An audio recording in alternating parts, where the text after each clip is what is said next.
Subscribe to our YouTube channel and press the bell icon to get the latest updates.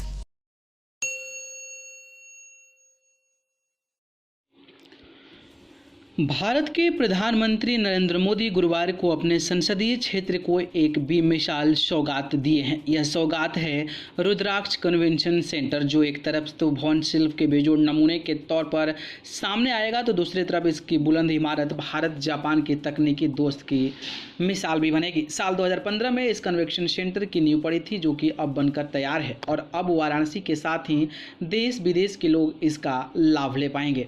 108 रुद्राक्ष देंगे आध्यात्मिक दृढ़ता। जानकारी के मुताबिक देश की सांस्कृतिक राजधानी काशी में भारत जापान दोस्ती की मिसाल रुद्राक्ष कन्वेंशन सेंटर का आज पीएम मोदी लोकार्पण कर रहे हैं। जापान के सहयोग से वाराणसी में बनने वाले इस कन्वेंशन सेंटर का 90% तक काम पूरा हो चुका है। इसके नाम में रुद्राक्ष के मुताबिक ही यहाँ 108 बड़े और आकर्षक कृत्रिम रुद्राक्ष लगाए गए हैं, जो इसे आध्यात्मिक स्वरूप दृढ़ता प्रदान करेंगे। सेंटर के बाहरी हिस्से में एल्युमिनियम के लगे ये बड़े रुद्राक्ष इसकी सुंदरता में 4 चांद लगा रहे हैं। 186 करोड़ की लागत से तैयार हुआ है। कन्वेंशन सेंटर आध्यात्मिक बनारस में संस्कृति और आधुनिकता की धरोहर को संभालने वाला केंद्र बनेगा। 186 करोड़ की लागत से तैयार इस हाईटेक कन्वेंशन सेंटर में देश विदेश के सैलानी गीत, संगीत, नाटक और प्रदर्शनी का लुत्फ उठा सकेंगे। 3 एकड़ में तैयार यह कन्वेंशन सेंटर दुनिया के अत्याधुनिक उपकरणों से लैस है। इस कन्वेंशन सेंटर में एक साथ 1200 लोगों की बैठने की व्यवस्था है। कन्वेंशन सेंटर की कुर्सियां वियतनाम से मंगाई गई हैं।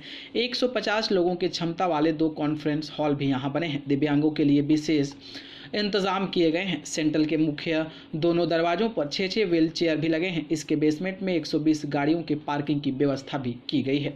साल 2015 में हुई थी निर्माण की शुरुआत। भारत जापान दोस्त की मिसाल एक हाईटेक कन्वेंशन सेंटर की नींव साल 2015 में बड़ी थी। उस वक्त पीएम मोदी जापान के पीएम शिंजो आबे के साथ वाराणसी आए थे। इसी दौरान दोनों पीएम के बीच इस कन्वेंशन सेंटर को लेकर चर्चा हुई थी। रुद्राक्ष को तैयार करने का पूरा काम जापान की फुजिता कॉर्पोरेशन कंपनी ने किया है। निर्माण के अलावा इसका डिजाइन भी जापान के ओरिएंटल कंसल्टेंट ग्लोबल ने किया है।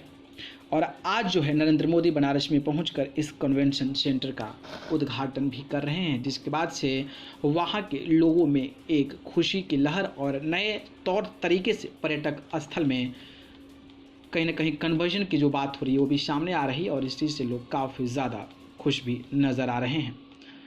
न्यूज़ रूम से न्यूज़ लाइव की रिपोर्ट।